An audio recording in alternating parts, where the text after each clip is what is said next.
Hello everyone, welcome back to proxy Gyan. मेरा नाम शबाज है दोस्तों। उम्मीद करता हूँ आप सब अच्छे होंगे। आज हम एक वेरी इंपॉर्टेंट लेक्चर डिस्कस करेंगे दोस्तों, जो कि ई कॉमर्स के रिलेटेड रहेगा। क्योंकि इंसान की जो जिस तरह खाना पीना, जो रहना, जो सांस लेना, जो बेसिक थिंग्स हैं, जिस तरह ज़रूरत बन चुकी है, और एक चीज़ ऐड हो चुकी है इसमें, जो है टेक्नोलॉजी। मोबाइल फ़ोन्स हो गया, लैपटॉप्स हो गया, ऑनलाइन शॉपिंग हो गया, राइट। आज अभी तो कोरोना वायरस पैंडमिक की वजह से सारे चीज़ें ऑनलाइन कर चुकी हैं। अगर आपको टैबलेट चाहिए तो वो भी ऑनलाइन मिल जाएगा। इवन अगर आपने देखा होगा कि डॉक्टर कंसल्ट भी आपको वीडियो कॉल के ज़रिए ऑनलाइन किया जा रहा है। तो ऐसे टेक्नोलॉजी के चलते ज़माने में गवर्नमेंट को भी कई सारे स्ट्रिंजेंट एक्शन लेने पड़ेंगे, क्योंकि इसको मिसयूज़ करने के कई सारे चांसेस हो सकते हैं। तो इसी के चलते हुए आज हम एक पर्टिकुलर सेक्टर के ऊपर बात करेंगे, जो कि ई कॉमर्स कंपनीज रहेगा। जो डेली जो है कई लोग जो है इस पर इनके वेबसाइट्स पे कई हज़ारों की ट्रैफिक रहती है। कोई बैग्स परचेस करते हैं, कोई गिफ्ट्स परचेस करते हैं, कोई मोबाइल फ़ोन परचेस करते हैं। आपने कई बार सुना होगा कि मोबाइल फ़ोन्स अगर आप परचेस कर रहे हैं तो उनके साथ फ्रॉड किया जाता है, राइट। किसी को साबुन सोप रख के भेज दिया जाता है, किसी को स्टोन रख के भेज दिया जाता है, उनके हज़ारों रुपए जो है लूटे जाते हैं। तो इस चलते हुए फ्रॉड को रोकने के लिए गवर्नमेंट ने एक ड्राफ्ट रूल्स को जो है पब्लिश किया है फॉर ई कॉमर्स कंपनीज़ को। ओके, इस लेक्चर में हम डिस्कस करेंगे कि क्या क्या ई कॉमर्स रूल्स हैं। ओके, और हमारे कंज्यूमर के ऊपर क्या जो है इफेक्ट पड़ने वाला है, किस तरह से स्ट्रिक्ट किया गया है when compare to the previous rule. ये सारा कुछ हम इस लेक्चर में पढ़ने वाले हैं। और साथ ही साथ मैं आपको कंज्यूमर प्रोटेक्शन एक्ट के बारे में भी बताऊंगा। वो भी जानना ज़रूरी है एज एन इंडियन सिटीज़न। एक नागरिक के होने के कारण जो है आप इस एक्ट को जानना ज़रूरी है कि आप कल के रोज़ कोई फ्रॉड होता है आपके साथ तो आप किस तरह से अप्रोच कर सकते हैं, वो भी मैं आपको बताऊंगा इसमें। तो चलिए आज का लेक्चर हम शुरू करते हैं। शुरू करने से पहले मैं आपको एक छोटा सा अपडेट देना चाहता हूं, उसके बाद हम हमारे लेक्चर को स्टार्ट कर देंगे दोस्तों। हाय, दिस इज वेरोनिका। अब आप मेरे साथ one on one zoom session book कर सकते हैं कॉम्पिटिटिव एग्जाम काउंसलिंग के लिए। जिस तरह आपके बहुत सवाल रहते हैं कि कॉम्पिटिटिव एग्जाम्स के लिए क्या ऑप्शनल लिया जाए, आंसर राइटिंग कैसे किया जाए, उसके लिए मैं आपको काउंसलिंग दूंगी आपके पर्सनल स्ट्रेंथ्स और वीकनेस पे based. So see you there only on proxygyan.com। Thank you. तो जैसा कि आप सभी लोगों ने देखा, हमारे जो एक्सपर्ट एजुकेटर है वेरोनिका जी, उनके ज़रिए से आपको एग्जामिनेशन काउंसलिंग दी जाएगी दोस्तों। आप हमारा वेबसाइट www.proxygyan.com विजिट कर सकते हैं। सारी जानकारी आपको मिल जाएगी और अपने टाइम और रिक्वायरमेंट के हिसाब से आप अपने सेशन को बुक कर सकते हैं। तो लेट्स बिगिन द लेक्चर। तो रिसेंटली गवर्नमेंट ने कुछ चेंजेस प्रपोज किए हैं for the draft rules which is related to the consumer protection act, ताकि जितने भी ई कॉमर्स कंपनीज़ हैं, जैसे अमेज़ॉन हो गया, फ्लिपकार्ट हो गया, स्नैपडील हो गया, जितने भी ई कॉमर्स कंपनीज़ हैं, उनको एक प्रॉपर ऑपरेशन में लाया जाए, उनको एक प्रॉपर गाइडलाइंस दिया जाए, उनके ऊपर जो है एक पकड़ रखी जाए, ताकि आगे चलकर यहाँ पे कोई फ्रॉड ना हो। ओके, और कई सारे नए प्रोविजंस भी लाए गए हैं with consulting with many of the एक एक्सपर्ट कमेटी भी बनाई गई थी, तो उन्होंने भी रिकमेंड किया था। तो कई सारे ऐसे एक्सपर्ट की राय लेते हुए, और उनका मकसद ये है कि यहाँ पे जो लायबिलिटी को इंक्रीज़ किया जाए फॉर ऑनलाइन रिटेलर्स। ओके, जो गुड्स एंड सर्विसेज जो हम ऑनलाइन प्लेटफॉर्म में परचेस करते हैं। ओके, सो कई लोग जो है आईफोन्स भी परचेस करते हैं, कई सारे लाखों का ट्रांजैक्शन होता है लोगों के बीच में, तो सारा कुछ जो है फ्रॉड होने से बचाए, तो इसीलिए यहाँ पे कई सारे रूल्स लाए गए हैं। तो चलिए वन बाय वन मैं आपको रूल्स के बारे में बता देता हूँ। तो पहली अगर बात देखेंगे तो मिनिस्ट्री जो कंज्यूमर अफेयर्स मिनिस्ट्री है, यहाँ पे मैं आपको छोटा क्वेश्चन पूछना चाहता हूँ, who is the minister for this, ने किसके मिनिस्ट्री के अंडर ये आता है और कौन प्रेजेंट अभी मिनिस्टर है, ये आप हमारे कमेंट सेक्शन में बताइए। और इनका ये कहना है कि पहले बात जो है अब स्पेसिफिक फ्लैश सेल्स के ऊपर बैन लगाई गई है। okay? जैसे आपने कई देखा होगा कि कई प्रोडक्ट जो है इवन सस्ते में बेच देते हैं, राइट। और इसकी वजह से क्या होता है, आपको एक लेवल प्लेइंग फील्ड नहीं होती है। okay? तो इन्होंने बताया क्लियरली फिर बाद में कि फ्लैश सेल्स मतलब इसका कोई कंप्लीट बैन नहीं है, बट स्पेसिफिक फ्लैश सेल्स है, और बैक टू बैक जो सेल्स करते हैं लोग ताकि अपना जो स्टॉक है उसको मूव आउट कर सकें, उसके ऊपर जो है रोक लगाई गई, उसको बैन लगाया गया है। क्योंकि अगर आप कोई प्रोडक्ट सस्ता बेच रहे हैं, ओके,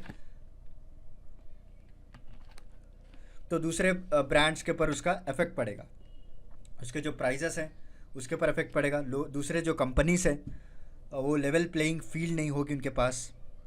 तो इस तरह से डिफरेंशिएट रोकने के लिए इन्होंने फ्लैश सेल्स को बैन करने की बात की है। तो चलिए आगे बढ़ते हैं।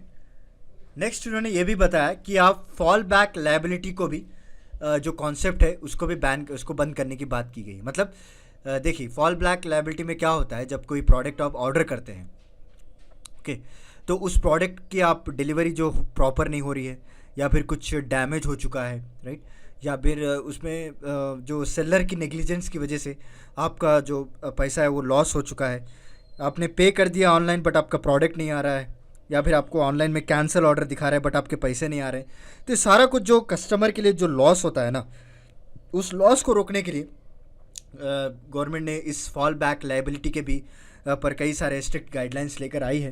ओके, जैसे आप कोई मार्केट प्लेसेस से या फिर ई कॉमर्स प्लेटफॉर्म से जैसे अमेज़ॉन, फ्लिपकार्ट हो गया, वहाँ से ख़रीदते हैं, राइट, और उसके बाद जो है आपका जो प्रॉब्लम है उसका कोई सोल्यूशन ही प्रोवाइड नहीं कर रहा है, राइट, कोई ग्रीवेंस ऑफिसर नहीं है, आपको आप कहाँ पे कांटेक्ट किया जाए, क्योंकि कई लोग जो है 30,000 50,000 तक भी शॉपिंग करते हैं ऑनलाइन।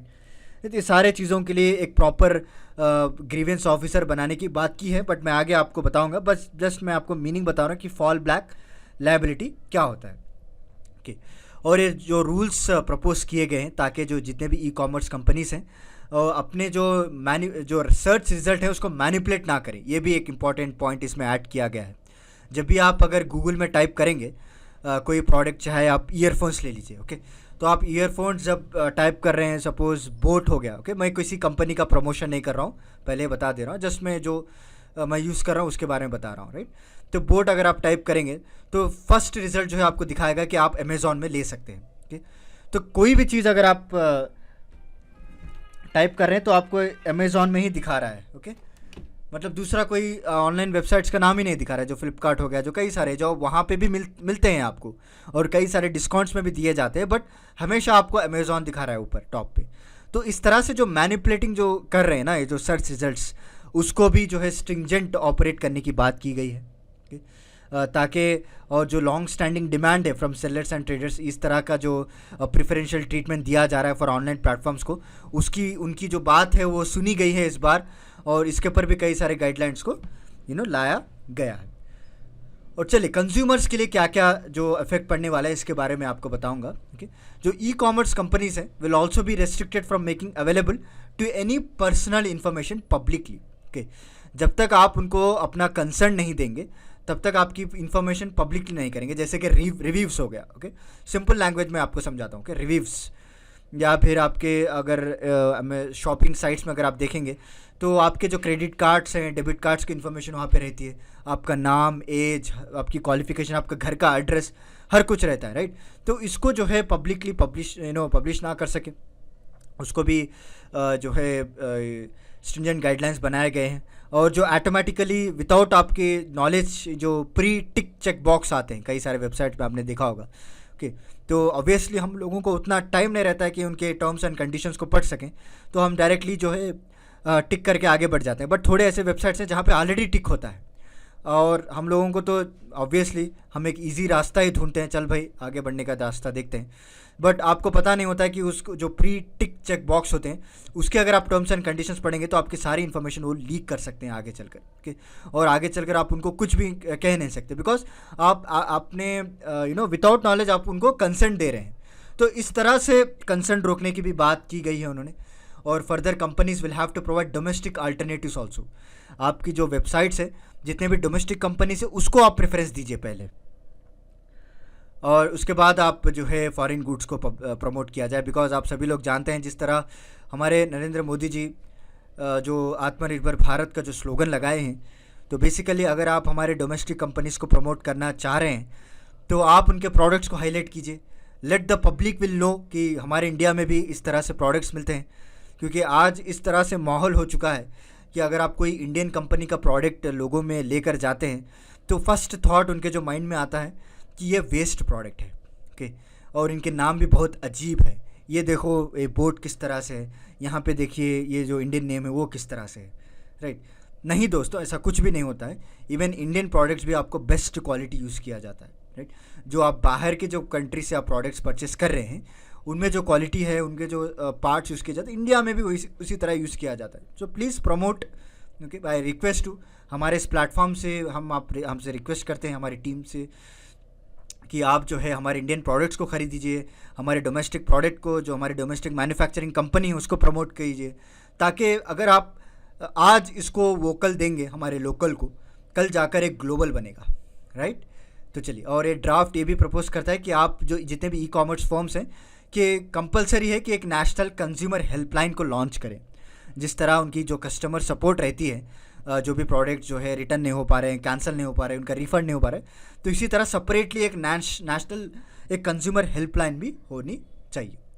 और ई कॉमर्स कंपनीज़ के लिए क्या क्या चेंज किए गए हैं, देखिए कोई भी ऑनलाइन रिटेलर हो, सपोज़ उसका प्रोडक्ट जो है वो ऑनलाइन बेचना चाह रहा है, तो पहले उसको DPIIT में रजिस्टर करना पड़ेगा। दोस्तों आप सभी लोग जानते हैं इसका फुल फॉर्म क्या है, department of promotion for industry and internal trade. उनके जो गाइडलाइंस फॉलो होते हुए इनको जो है retailer have to be registered over there, ठीक। उसके बाद the rules propose mandating that no logistic service provided for e market e commerce जो एंटिटी है उनको कोई लॉजिस्टिक सर्विस इस तरह से नहीं दी जाएगी ताकि एक फेवरेबल कंडीशन हो कि हाँ भाई इस प्रोडक्ट को आप प्रमोट कीजिए, आपको इतना पैसा दिया जाएगा, या फिर ये सेलर को प्रमोट कीजिए, इस तरह इतना पैसा दिया जाएगा। तो ये सारा कुछ हटा दिया गया है कि ताकि एक फेयर प्लेटफॉर्म भी लगाया जाए, okay. And next, what are the commonalities with IT intermediary rules की अगर बात करें तो उन्होंने ये भी कहा है कि जो भी IT डिपार्टमेंट रहता है, हर एक कंपनी में ऑब्वियसली IT डिपार्टमेंट रहता है, तो कंज्यूमर मिनिस्ट्री ने प्रपोज किया है कि आप हर वक्त एक ग्रीवेंस ऑफिसर को अपॉइंट कीजिए, उसके ऊपर जो है चीफ कंप्लाइंस ऑफिसर रहेगा, एंड हर वक्त एक नोडल कॉन्टैक्ट पर्सन रहेगा। दोस्तों ऐसा नहीं कि आपकी सिर्फ 9 to 6 रहेगी या फिर 10 to 7 आप काम कर रहे हैं, ऐसा नहीं है। ये 24/7 कोऑर्डिनेशन होगा विद लॉ एनफोर्समेंट एजेंसीज, ताकि आपके जो आपके साथ जो फ्रॉड चल रहा है या फिर जो ई कॉमर्स कंपनीज़ के जो ख़िलाफ़ जो फ्रॉड चल रहा है, आपने सुना होगा कई सारे पब्लिक भी फ्रॉड करती है इन कंपनीज़ के साथ, राइट। और प्रोडक्ट जो है ऑर्डर किया, उसके जो ओरिजिनल पार्ट्स है रिप्लेस कर दिए और दूसरे डुप्लीकेट पार्ट्स उसमें डाल दिया, फिर वापस से रिटर्न कर दिया उन्हीं कंपनीज़ को। इस तरह से कई सारे मूवीज़ भी बने हुए हैं। आई थिंक तमिल की एक मूवी थी जो इसमें क्लियरली दिखा रहे थे किस तरह से लोग ऑर्डर करते हैं और पार्ट्स को रिप्लेस करके फिर वापस रिटर्न कर देते हैं। तो इस तरह से फ्रॉड को रोकने के लिए भी कंज्यूमर मिनिस्ट्री ने रूल्स बनाए हैं ताकि उनका भी फ़ायदा हो, ई कॉमर्स कंपनीज़ का भी सिक्योर बना रहे और हमारा भी सिक्योरिटी बना रहे, ओके। और जो प्रोविजंस बताए गए हैं, तो ई कॉमर्स कंपनीज जो भी अपना इन्फॉर्मेशन है वो गवर्नमेंट एजेंसी को शेयर करेगी ताकि आगे चलकर इस तरह से साइबर सिक्योरिटी फ्रॉड्स को रोक पाएँ और आगे चल के वेरिफिकेशन ऑफ आइडेंटिटी ये लोग कर सकें, उसका डिटेक्शन, उसका इन्वेस्टिगेशन जो भी है एक प्रॉपर रूल एंड लॉ के ज़रिए से ये कैरी आउट किया जाएगा। और उन्होंने ये भी मेंशन किया है कि जो इन्फॉर्मेशन हम आपसे मांगेंगे वो विथिन 72 आवर्स में आपको देना पड़ेगा, जो भी गवर्नमेंट एजेंसी है सो उसको सबमिट करना पड़ेगा विद इन 72 आवर। ये टाइम लिमिट भी अच्छे से दिया है मेंशन क्लियरली। तो चलिए कंज्यूमर प्रोटेक्शन एक्ट के बारे में मैं आपको बता देता हूँ, ये हर कोई को जानना ज़रूरी है क्योंकि आप डिस्ट्रिक्ट लेवल में कोई फ्रॉड होता है, स्टेट लेवल में या नेशनल लेवल में, तो आप कहाँ पे कंप्लेंट करेंगे, ओके, ये भी जानना ज़रूरी है। तो ये जो कंज्यूमर प्रोटेक्शन एक्ट है 2019 का जो बनाया गया था, सो उसको 20 जुलाई यानी नेक्स्ट मंथ, मतलब मैं 1 ईयर हो चुका है, बट मैं आपको बता रहा हूँ 1 ईयर एनिवर्सरी आपको 20 जुलाई 2021 को हो जाएगी, 1 साल हो चुका होगा। कब इसे इम्प्लीमेंट किया गया था? 28 जुलाई 2020 में। नेक्स्ट मंथ इसकी 1 ईयर एनिवर्सरी होने वाली है। तो चलिए इसका मकसद क्या है? It will empower the consumers, consumer यानी हम लोग कस्टमर्स, ताकि अपने जो भी राइट्स है उसको हम प्रोटेक्ट कर सकें। इस तरह नहीं कि कोई भी आ गया हमको फ्रॉड कर लिया, हमारे पैसे लेकर भाग गया, राइट, ऐसा नहीं रहेगा, राइट। हमारे भी कोई राइट्स हैं, हम भी जाकर कंप्लेंट करेंगे।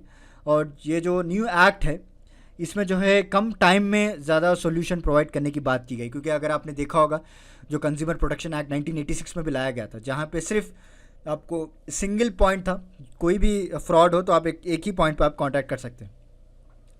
एंड दिस उसके बाद इन्होंने 3 tyre consumer dispute redressal machinery भी बनाई है। एट नेशनल लेवल हो गया, उसका स्टेट लेवल हो गया, उसका district level, okay. And this act has also establish, ताकि इनका जो मेन ऑब्जेक्टिव है कि एक प्रॉपर ऐसी अथॉरिटी को बनाए ताकि सबके ऊपर निगरानी रख सके। तो इस एक्ट के तहत इन्होंने सेंट्रल कंज्यूमर प्रोटेक्शन अथॉरिटी भी एस्टैब्लिश किया है। This is very important point. इसके क्या क्या ऑब्जेक्टिव्स है ये आप देख सकते हैं स्क्रीन पे भी। इनका मेन मकसद ये है कि इन्वेस्टिगेशन करना, किसी के कंज्यूमर राइट्स आप वायलेट कर रहे हैं तो उसके भी इन्वेस्टिगेशन किया जाए।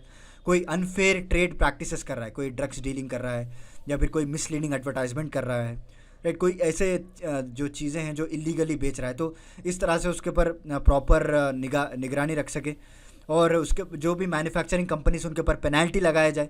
पब्लिशर्स हैं जो कोई भी कॉपीराइट्स को यूज़ कर रहे हैं उसके ऊपर भी ये लोग पेनल्टी लगाते हैं। सो पेनल्टी की बात करें फॉर मिसलीडिंग एडवर्टाइजमेंट, तो CCPA इनके पास ये अथॉरिटी है कि अगर कोई इनके गाइडलाइंस को वायलेट करता है तो उस मैन्युफैक्चरिंग उस इंडोर्सर के ऊपर 10 लाख रुपए तक भी फाइन लगा सकते हैं, ओके, और 2 साल तक भी जेल हो सकती है। अगर इस तरह सा केस कंटिन्यू रहा, एक बार अगर वार्निंग देकर छोड़ दिया तो दूसरी बार इस तरह से सब्सिक्वेंट ऑफेंस होता रहा तो ये फाइन आपको 50 लाख तक भी जा सकती है दोस्तों, ओके। एंड इसका जो इम्प्रिजनमेंट टाइम है ये up to 5 years also, right. तो इस तरह से अगर आप सब्सिक्वेंट ऑफेंस करते जाएंगे तो इस जो पीरियड ऑफ प्रोहिबिशन है वो भी एक्सटेंड आपको कर दिया जाएगा 3 साल तक। नेक्स्ट, इन्होंने कंज्यूमर डिस्प्यूट रेड्रेसल कमीशन भी बनाया है, जो कि हर डिस्ट्रिक्ट में, हर स्टेट में, हर नेशनल लेवल में आपको मिलेगी। आप जाकर अपनी कंप्लेंट को वहाँ पे दर्ज कर सकते हैं। जो भी आपके साथ धोखा हुआ है या फिर आपके कोई पैसा लेकर जो है भाग चुका है, या कोई डिफेक्टिव गुड सर्विसेज आपको दे रहे हैं, रेड कंपनी का बोल के फेक चीज़ें आपको सेल कर रहे हैं, तो यहाँ पे आप फाइल कर सकते हैं complaint, okay. And this complaint जो है अनफेयर कॉन्ट्रैक्ट के खिलाफ आप चाहे स्टेट में कीजिए या फिर नेशनल अपील में भी कर सकते हैं या डिस्ट्रिक्ट अपील में भी कर सकते हैं, जैसे मैंने आपको बताया। But appeals from the state जो CDRC है will be heard by the national CDRC। अगर वहाँ पे भी आप सेटिस्फाई नहीं हो देन फाइनल अपील आप सुप्रीम कोर्ट में भी इसमें डाल सकते हैं। इस तरह भी प्रोविजंस आपको दी गई है। नेक्स्ट, जुरिस्डिक्शन ऑफ CDRC, ये किसके जुरिस्डिक्शन के अंदर आता है वो भी हम देख लेंगे। देखिए, जो डिस्ट्रिक्ट CDRC है विल एंटरटेन कंप्लेंट्स जिनकी जो वैल्यू है which does not exceed 1 crore rupees, okay. अगर आपके साथ कोई धोखा हुआ है, उसकी वैल्यू लगभग 50 लाख है या 60 लाख या उससे कम 10 लाख है, तो उसकी वैल्यू जब तक 1 करोड़ से ज़्यादा नहीं होती है, उससे कम नहीं जो भी है वो आप डील करेंगे। So when the value exceed 1 crore but does not exceed 10 crore, यानी 10 करोड़, 10 करोड़ से ज़्यादा एक्सीड नहीं तो आप स्टेट CDRC वाला देखता है वो कंप्लेंट्स। एंड द कंप्लेंट जो ओवरऑल 10 करोड़ से ज़्यादा है, यानी कई सारे जो रियल एस्टेट्स वाले कई सारे इस तरह से जो मेन सेक्टर्स हैं वहाँ पे फ्रॉड होता है, 20-30 करोड़ फ्रॉड हो जाता है, तो यहाँ पे ये कंप्लेंट कौन सुनता है? नेशनल CDRC वाले सुनते हैं। क्लियर हो गया आपको category? Less than 1 crore district CDRC, more than 1 crore but less than 10 crore, कितना? More than 1 crore but less than 10 crore कौन देखता है? स्टेट वाला देखता है। और 10 करोड़ से ज़्यादा हो, चाहे कितना भी हो, 100 करोड़ हो, 1000 करोड़ हो, ये आपको नेशनल CDRC वाला देखता है। प्रोडक्ट लायबिलिटी, देखिए प्रोडक्ट लायबिलिटी का मतलब क्या है? जब कोई आप ऑनलाइन में ऑर्डर करते हैं, ओके, तो उसका जो डिफेक्ट, जैसे मैंने आपको बताया डिफेक्ट पीस आ जाती है, तो सेलर की ये जिम्मेदारी है कि वो कंज्यूमर को कंपेंसेट करे, चाहे वो प्रोडक्ट रिप्लेस करके दे, चाहे उसका पैसा वापस करके दे। ऐसा नहीं कि हम ये मिस्टर इंडिया हो गया है, जब उसका प्रोडक्ट बेच चुका है उसका कोई एड्रेस ही नहीं है आपको कांटेक्ट करने के लिए, तो वहाँ पे भी इन्होंने एक प्रोविज़न बताया है कि आप क्लेम कर सकते हैं कंपनसेशन को। एंड कंज्यूमर जो है प्रूफ करना पड़ेगा कि आपका प्रोडक्ट सच में डिफेक्ट आया है, सच में आपको डिफिशियंसी आया है, ओके। तो इस तरह से फ्रॉड थिंग्स को रोकने के लिए भी गवर्नमेंट ने इस कंज्यूमर प्रोटेक्शन एक्ट में ये पॉइंट भी इंक्लूड किया है। तो this is about today's lecture दोस्तों। उम्मीद करता हूँ आपको आज का मेरा लेक्चर पसंद आया होगा। क्या क्या नए रूल्स आए हैं उसके बारे में मैंने आपको बताया, क्या पब्लिक को फ़ायदा होगा और ई-कॉमर्स कंपनीज़ को भी किस तरह से सिक्योरिटी प्रोवाइड की गई है वो भी हमने जाना। उसके बाद कंज्यूमर प्रोटेक्शन एक्ट के बारे में हमने पढ़ा, वेरी इंपॉर्टेंट है, आपको आंसर राइटिंग में पूछ सकते हैं डायरेक्टली, आप कई सारे पॉइंट्स इसमें मेंशन कर सकते हैं। तो चलिए फिर मिलता हूँ मैं आपको अगले लेक्चर के साथ कुछ इंटरेस्टिंग टॉपिक के साथ। तब तक के लिए धन्यवाद दोस्तों।